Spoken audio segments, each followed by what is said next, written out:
As sleep labs proliferate and scientists probe the long-term health implications of sleep deprivation, there are also alarming signs exhaustion in the workplace can put lives in immediate danger. Some of Canada's 10,000 locomotive engineers and conductors say they are so tired at work, they're falling asleep at the switch. In one survey, nearly 90% said they don't get enough sleep on days when they're working. Claude Adams has more on the hazards of fatigue on Canada's railways. The trains can stretch 2 miles or more. As much as 25,000 tons of metal and freight, where one mistake, one missed signal can mean disaster. It's a scary feeling to fight fatigue. Fatigue is an epidemic. The men and women at the controls need to be wide awake. Sometimes they're not. I am drained all the time. I'm always tired. That I can tell you. I'm always tired. But you run on autopilot. Worried about his job, this locomotive engineer asked that we conceal his identity. But he wanted to tell us what can go wrong. If you have a train going at 60 miles an hour and you nod off for even, say, 10 seconds, you risk going off the track.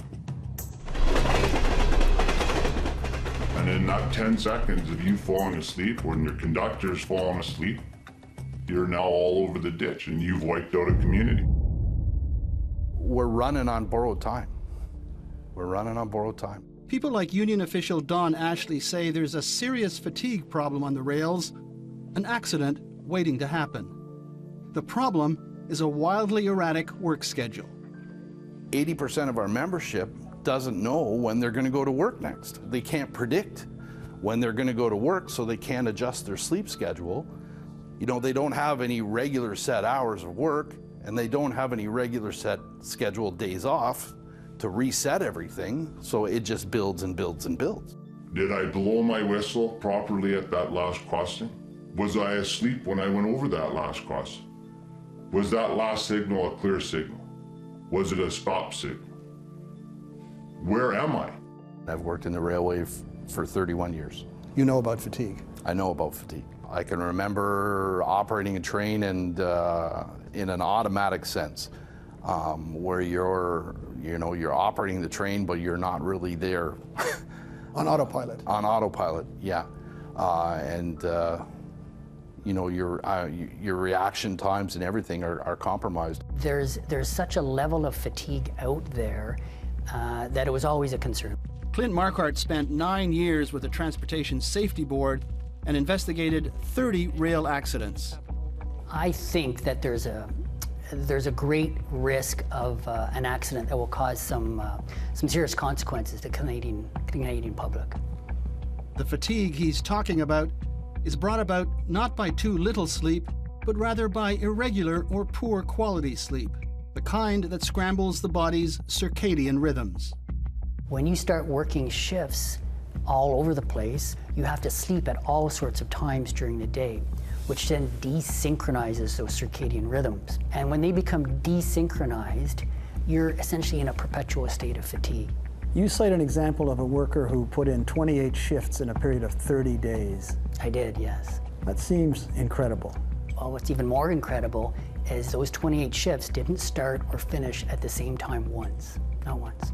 You're kidding. No. So imagine working almost every day of the month and not knowing exactly when you're going to start to work.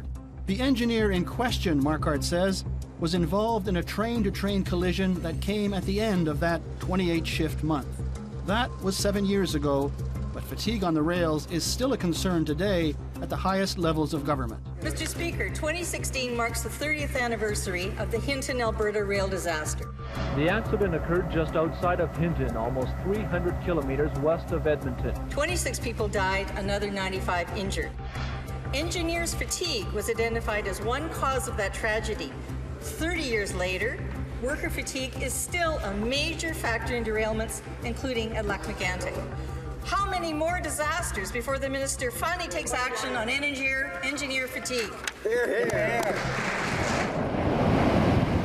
While fatigue was not in fact blamed for the 2013 Lac-Mégantic rail disaster, in which crude oil spilled from a freight train and blew up and destroyed much of the town, the official investigation did make several references to fatigue management and training. The Minister of Transport. Rail safety is my #1 priority. It is that of this government, and we will be vigilant with respect to that because so many Canadians are concerned about it. Earlier this year, Transport Canada warned of an immediate threat to safety on some CP rail lines in British Columbia. Crew members themselves had complained of excessive fatigue, something the Transport Minister said he was addressing. We are actively looking into that at the moment. The railway was ordered to make changes, and it did, but it is appealing the order. We're human beings. We are being forced to work into the ground. This CP Rail executive says that's just not true, The data is driven from payroll. that nobody is being forced to drive these trains when they're tired. Every person that gets on a train has the unfettered right to choose not to work if they're tired. It's called booking unfit. And if you call in and book unfit, that's it. You can't be disciplined for it. He says that, as these records show, engineers and conductors can, and often do, decide not to take rest times that are available to them. It's about the individual and the decisions they make. Each arrow indicates an opportunity where the employee could have taken rest and chose not to. So if you look at this month, here they could have taken 14 more hours and chose not to. Here they could have taken 14. Here they could have taken 14 more. Here 14. So these are examples, if I understand it, of instances in which the employee could have taken a rest, could have slept. Take additional rest. And decided that he didn't want to. Yeah. Another union leader put it well, said, you've got thousands of independent contractors. Each chooses their schedule. Each chooses their pay packet. But you set the schedules. We set the schedule of the trains. But what about those unpredictable schedules, the kind that have crews working a lot of different day and night shifts? Edwards says those schedules are determined by things like delivery commitments and by the weather. We play an outdoor sport. It snows, it rains, we have avalanches, and they have to be cleared off, and that can affect our schedule. So does that affect the start time? It does. This is the nature of this business, and we try to minimize that because it's in our advantage as well. If there, in fact, there are people on the trains who are tired, who are overtired, who are sleep deprived, your management, you're running the railway, surely it's something that you should be able to control. And we have, and I have a stack of grievances this high because we're doing that. A stack of grievances that you're doing what, sorry? We're forcing people to take rest, and it's being grieved. You're forcing people to stay away from work? Yes. And it's being grieved? Yes. By? The Teamsters. The union says that in its actions, CP is not honoring a 2012 agreement about scheduling. Whoever is responsible for the fatigue, whether it's the company, the union, or the workers themselves, the fact remains that there are people driving the trains in an unfit state. I see brothers and sisters across the system that are plagued with fatigue, that are walking around life on autopilot, or, for lack of a better term, a zombie, because they are so tired and they cannot get proper rest. That fatigue can be predicted on the software Clint Marquardt uses, software designed with the help of the U.S. Air Force. Remember that engineer we talked about, the one with 28 different shifts in a month? Each black bar on the graph is one shift. There's no predictability. So what condition is that individual in at the end of a 30-day period like this? End of a 30-day period, if we go back to his performance curve, this is where the accidents could happen. So after 30 days of working this schedule, his performance again is going to be down around 65%, which means he's performing as if he's legally drunk. You wouldn't want him driving a car. This person, if he were driving a car, would be 7.2 times as likely to have a fatal collision on the highway. You don't see a risk of an accident here?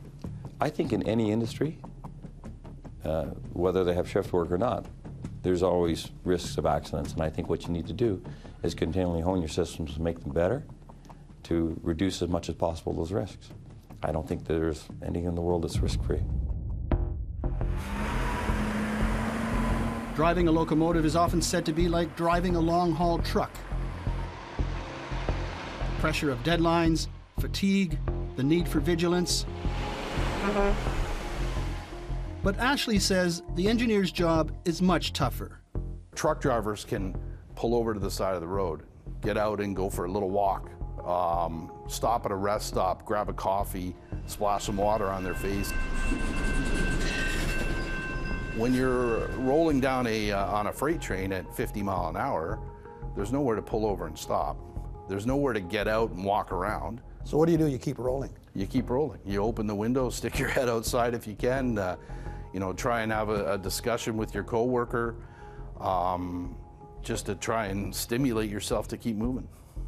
Once again, CP Rail's Peter Edwards says tired crew members may have only themselves to blame. So if somebody says, I'm falling asleep, I got on the train and I was exhausted. And I say, why did you make that decision? It's a decision that may, in the end, be a recipe for trouble, because there are simply no substitutes for sleep. I think what we've learned is that fatigue has to be better studied, better understood, and better managed. We're not there yet, though.